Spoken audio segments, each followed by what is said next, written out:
Yo, yo, yo, what's up, everybody? It's your boy, Agent, and we're back once again, coming at you live again. It's your boy, I'm back, and I'm at it. I'm in a great mood. Hey, man, what I'm about to talk about might not put me in the best mood, but it has to be talked about.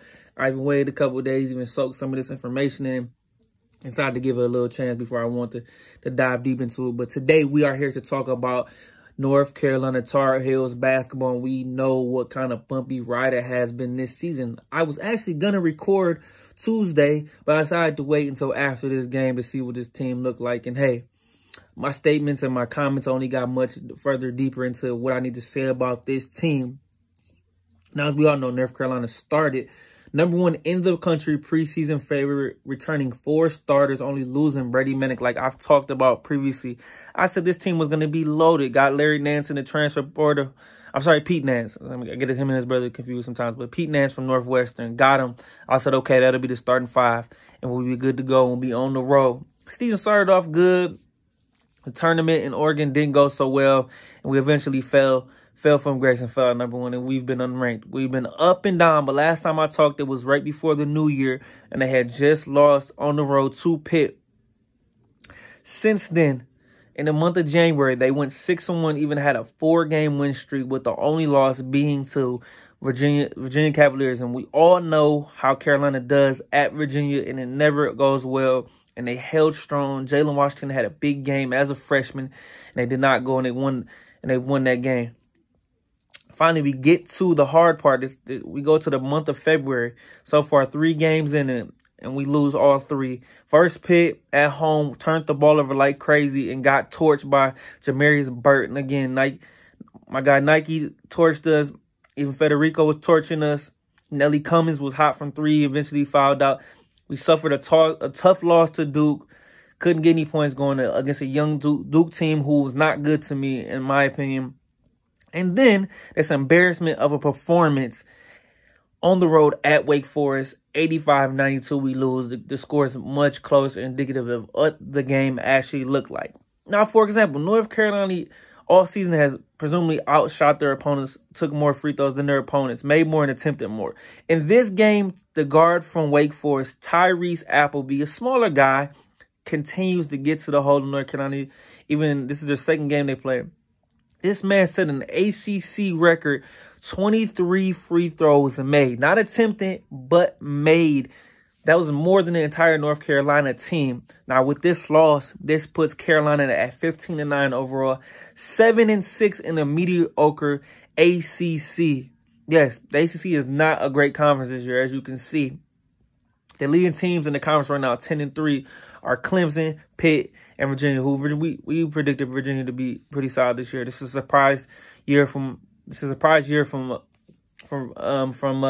Pitt. I'm sorry, and Miami, a solid team. Virginia, good, solid team. ACC solid, but Virginia Tech's not good. North Carolina lost to them. Duke's not good. They just got smoked by Miami. But with this being said, I said North Carolina needs to get off to a good start in the month of February. They were looking like they were going to get on the road. But so far, you take yourself from, in the tournament, now they're really on the bubble. And this speaks to a very not good. We had a good schedule, but not winning the games you need to win. And now this tournament's qualifier, they got the quad wins, all that, the net ring and all that, whatever. But I said to say, North Carolina's 1-3 against the AP Top 25. 1 quad 1 win. And you know who that win is against? Ohio State. In Madison Square Garden. It took overtime and a miracle shot to even get it there. And guess what? Ohio State has a losing record. Yes, a losing record. So we can't hang our heads too much high on that W. I'm upset just like the rest of these Carolina fans. I expected so much more from this team. Armando Bacot's been the most consistent player. Double-double machine, doing his thing. Some games they don't get him the ball enough. He was the only one doing anything in this Wake Forest game. Everybody else was not doing anything. Everybody was hurting him. Caleb struggled. RJ struggled. Leaky struggled offensively, of course. There was even a play in the game where Leaky got a steal, and he was just coasting to the rim.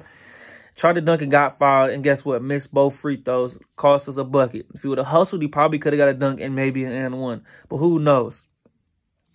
Like I said, Larry Nance is good, too passive. Caleb hot and cold as he's shooting He's shooting 38% from the field, 29% from three. He was 0 for 9 in that first half of this game. And it's like either he's on or he's off. And it's just love him. But there's just no in between with him. Jalen Washington doesn't play. Tyler Nickel doesn't play that much. Seth Trimble's probably been the freshman getting the most clout. DeMarco Dunn hardly plays. Will Shaver does hardly ever plays. We're all over the place. And if we're going to get better, we got to play these young guys. Because these guys have not proven it. And I'm going to say here's a couple things that worry me. Here I think are the biggest issues. We are one of the worst three-point shooting teams in the country. 30.5% from this team from the three-point line. This has to be one of, I'm going to say, top 5 shooting performances as a team or throughout the season as a Carolina team in history as I can remember, such as these 2019 team, the Marcus Page teams. This team cannot shoot the ball, and there's no dynamic ability on this. I feel like we need to play Puff Johnson more. I know he came back from injury, but he's arguably our best three-point shooter consistently. RJ and Caleb get volumes up, but they're not good. RJ's more of a pull-up mid-range guy. Caleb just shoots it with the will. Armando's gonna go in the paint and get you his buckets. Pete Nance can shoot him, but somebody has to step up and be this alpha dog. I know Armando can do it, but he can only do so much. The Brady Manick effect. I take for granted how good Brady Manick was for this team, shooting corner threes, big shots throughout the season last year, especially late in the year. The body language is terrible. Guys got their heads down. They're not hustling defense. Throughout the year, I've seen guards torch our guards, getting to the hole, getting to their spots. Jamarius Burton, Greg Elliott last week against Pitt. Tyrese Appleby, the guy from Wake. I can't get his last name probably, but he was shooting the 3-ball. We're not stepping up on screens. We're just looking dysfunctional and not ready to go. And I have a quote from Hubert Davis after the game, from Ross Martin. He's on the Inside Carolina. Quoted Hubert Davis after the game. We had a long and much needed discussion in the locker, and what I like to do is keep the comment in the locker room, which means they stayed in the locker room over 30 minutes after this Wake Forest game to figure some things out, and I'm glad he didn't spill what's happening. But this team needs a reality check because time is ticking. And as we all know, it's been a weird year for the Blue Bloods. Duke hasn't been good. Kentucky hasn't been good. We haven't been good. But there's no excuse for why we shouldn't be good. We have the talent. And this team is just not clicking on all cylinders, which they should, which they've been together, all of them, at least 3 years together. This whole duo, this whole group of guys. Come on, man. We got to get it together, man. Come on, Tar Heels, man. Too talented to let this season go to waste. We didn't play good towards most of last season, and we turned it on. But we have to figure it out now. Now is the time. It's now or never. Now, I'm telling you right now, Carolina has 2 games the rest of this week coming on.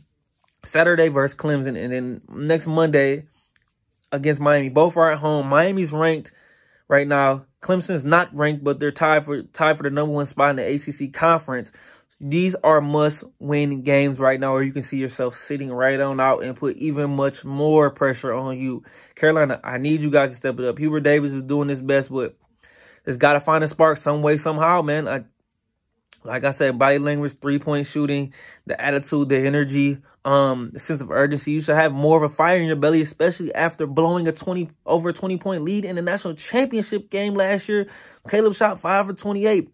You got to take this energy and you got to use it positively, man. I still believe they have a chance to get in the tournament. I still think they will, but how far they will go, I don't know.